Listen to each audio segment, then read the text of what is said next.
नमस्कार दोस्तों, स्वागत है आप सभी का एक बार फिर से। दोस्तों, अगर आप अपनी लाइफ में कुछ नया सीखना चाहते हैं तो मेरे साथ ज़रूर बने रहिएगा और मेरे चैनल को लाइक करिएगा, शेयर करिएगा, सब्सक्राइब करिएगा ताकि मेरा हर नया वीडियो आप तक आता रहे। दोस्तों, आज मैं आपके साथ फिर एक नई रहस्यमय वीडियो लेकर उपस्थित हो गया हूँ और उस वीडियो में मैं आपको बताऊँगा कि नर्मदा जी का जन्म कैसे हुआ था। जी हाँ दोस्तों, नर्मदा जी कौन थी और उनका जन्म कैसे हुआ था और वह पृथ्वी पर कैसे आई थी, तो इस विषय में आज हम आपको बताएंगे। तो आइए दोस्तों, वीडियो शुरू करते हैं, जानते हैं वीडियो का रहस्य। दोस्तों, वीडियो को पूरा देखें और अंत तक जरूर देखें। दोस्तों, एक समय की बात है कि भगवान शंकर अपनी तपस्या में लीन थे, कठोर तपस्या कर रहे थे। तो भगवान शंकर के शरीर से एक पसीने की बूंद गिरती है और उस पसीने की बूंद के गिरते ही एक सुंदर कन्या का रूप धारण कर लेती है, यानी कि एक सुंदर कन्या बन गई। और वह कन्या इतनी सुंदर थी कि उसे देखकर भगवान शंकर भी अचंभित रह गए। तो दोस्तों, इस तरीके से भगवान शंकर के पसीने से पैदा होने के कारण नर्मदा जी को सवेदजा भी कहा जाता है और उनका नाम नर्मदा स्वयं भगवान शंकर और माता पार्वती ने रखा था। दोस्तों, वह कन्या स्वर्ग में रहती थी, परंतु उनको पृथ्वी लोक पर लाने का जो कार्य था वो एक महान राजा हुए थे, पुरवरा। पुरवरा नाम के राजा इंद्र के समान शक्तिशाली और प्रभावशाली राजा थे। बड़े ही धर्मयज्ञ और वेद शास्त्री और विद्वान राजा थे, प्रजा के पालक थे। तो राजा को उनकी आवश्यकता पड़ी पृथ्वी पर लाने के लिए, अपने पितरों के लिए, नर्मदा जी को पृथ्वी पर लाने के लिए। देखिए दोस्तों, तब तक गंगा जी वह नहीं थी पृथ्वी पे। गंगा जी की उत्पत्ति बाद में हुई थी। माता गंगा को तो भागीरथ जी लेकर के आए थे। तो राजा पुरवरा ने भगवान शंकर की आराधना की, कठोर आराधना की, जिससे भगवान शंकर प्रसन्न हो गए और भगवान शंकर से राजा पुरवरा ने अनुरोध किया और राजा भगवान शंकर से कहने लगे कि हे प्रभु, पृथ्वी लोक पर हमारे जम्बूद्वीप। दोस्तों, जो जम्बूद्वीप नाम आया है, ये भारत को पहले जम्बूद्वीप कहा जाता था, जम्बूद्वीप के नाम से जाता था। और राजा शंकर भगवान से कहने लगे कि हे प्रभु, जम्बूद्वीप पर पानी की बहुत कमी है और हमारे पितरों को तर्पण करने के लिए हमें एक पवित्र नदी की आवश्यकता है। तो हे प्रभु, कृपा करके आप नर्मदा जी को पृथ्वी लोक पर भेज दीजिए।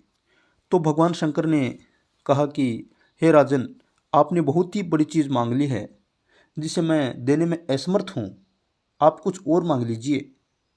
परंतु दोस्तों, राजा पुरवा कहने लगे कि हे प्रभु, यदि आप देना ही चाहते हैं तो मुझे तो आप केवल यही वरदान दीजिए, नर्मदा जी को पृथ्वीलोक पर भेजा जाए।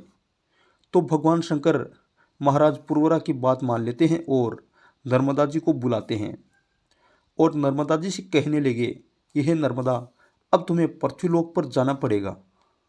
वहाँ पर जन कल्याण के कार्य करने होंगे और वहाँ की प्रजा को अपनी आपकी आवश्यकता है। तो हे नर्मदा, आप पृथ्वीलोक पर राजा पुरवरा के साथ जाइए। तो यह बात सुन करके नर्मदा भगवान शंकर से कहने लगी कि हे प्रभु, मेरे वेग को कौन संभालेगा, कौन सहन करेगा मेरे बोझ को। मैं जब पृथ्वीलोक पर उतरूंगी तो मुझे कौन धारण करेगा। तो इसके लिए समस्त पर्वतों से राजा ने अनुरोध किया, भगवान शंकर ने अनुरोध किया। तो उनके प्रयासों से पर्वत राजी हो गए। दोस्तों, उस समय पर्वतराज हिमालय का अस्तित्व नहीं था, क्योंकि पर्वतराज हिमालय बहुत बाद में पैदा हुए थे। तो उस समय विंध्याचल नामक पर्वत उस समय इस पृथ्वी पर उपस्थित था। तो राजा ने पुरवरा ने विंध्यागिरी पर्वत से कहा कि हे पर्वतराज, मैं पृथ्वी पर जन कल्याण के लिए स्वर्ग से नदी को लेकर के पृथ्वी पर आ रहा हूँ, तो आप उनका व्यंग सहन कीजिए और उनको पृथ्वी पर लाने का प्रयत्न कीजिए। तो दोस्तों, विंध्यगिरी पर्वत ने कहा कि मेरा पुत्र मयंक पर्वत है, उसको सहन कर सकता है। उन्हीं घाटी में एक प्रियंक नाम का भी एक पर्वत है जो विंध्यगिरि पर्वत है उनका पुत्र कहा जाता है। तो दोस्तों इस बात को विंध्यगिरि पर्वत ने स्वीकार कर लिया और माता नर्मदा जी राजा पुरवरा के आदेश अनुसार, उनकी तपस्या के अनुसार सबसे पहले विंध्यगिरि पर्वत पर उतर जाती है। पर्यंक पर्वत ने नर्मदा नदी का भार सहन कर लिया और अन्य कई पर्वत भी साथ हो गए थे।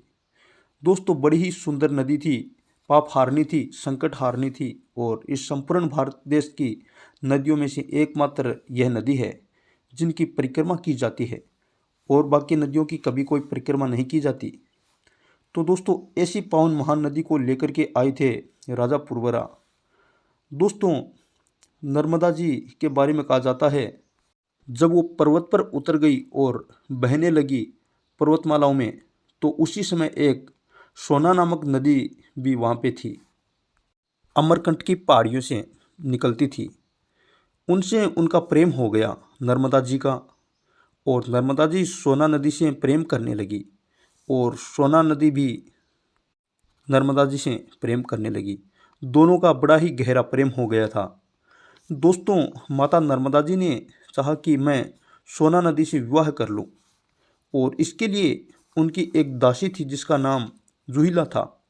जूहिला को माता नर्मदा जी ने अपना दूत बना करके सोनभद्रा नदी के पास भेजा और कि नर्मदा आपसे विवाह करना चाहती है।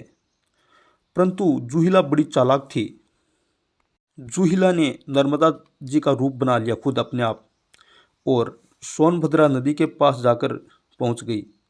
तो सोनभद्रा ने जूहिला को नर्मदा जी के रूप में देखकर उससे प्रेम करने लगी और जूहिला से शादी कर ली। तो दोस्तों जब इस बात का पता माता नर्मदा जी को चला, नर्मदा जी नदी थी उसको चला, तो वह बहुत ही क्रोधित हो जाती है और नर्मदा जी वहीं से कूदकर अपना मार्ग बदल लेती है और हमेशा के लिए पश्चिम दिशा की ओर बहने लगती है। जी हाँ दोस्तों, हमारे भारतवर्ष की सभी नदियां हैं हमेशा पश्चिम से पूर्व की ओर बहती है, परंतु नर्मदा जी एकमात्र नदी ऐसी है जो पूर्व से पश्चिम की ओर बहती है। और जब सोनभद्रा नदी को ये पता चला कि जूहिला ने मेरे साथ धोखा किया है, तो सोनभद्रा भी जूहिला को वहीं पर त्याग करके और जूहिला वहीं पर समाप्त हो गई और सोनभद्रा ने अपना मार्ग बदल लिया और वह भी पूर्व दिशा की ओर बहने लगी। अर्थात उसी समय नर्मदा और सोनभद्रा दोनों नदियां ने अपना मार्ग बदल लिया। तो इस पर माता नर्मदा ने तो अपना मार्ग पश्चिम की तरफ और सोनभद्रा ने अपना मार्ग पूर्व की तरफ कर लिया। इसलिए दोस्तों नर्मदा आज जीवन कुंवारी है, उसे कोई भी विवाह नहीं हुआ है नदी का। माता गंगा जी ने तो कई विवाह किए थे। इसलिए दोस्तों माता गंगा जी से स्नान करने से ज़्यादा मोक्ष की प्राप्ति होती है नर्मदा जी में करने से। अगर नर्मदा जी का दर्शन करना ही बहुत ही काफ़ी है जिसे मोक्ष की प्राप्ति हो जाती है, और स्नान करने से तो बहुत ही लाभकारी होता है। तो दोस्तों माता नर्मदा जी आगे बहती हुई जबलपुर के पास आकर के दो धाराओं में बढ़ जाती है जिसका नाम कपिल धारा और दूध धारा। यहाँ तक माता नर्मदा जी एक ही धारा में चलती है और जबलपुर में आकर के दो धाराओं में हो जाती है जिसका नाम पड़ा है, एक का तो कपिल धारा और दूसरे का दूध धारा।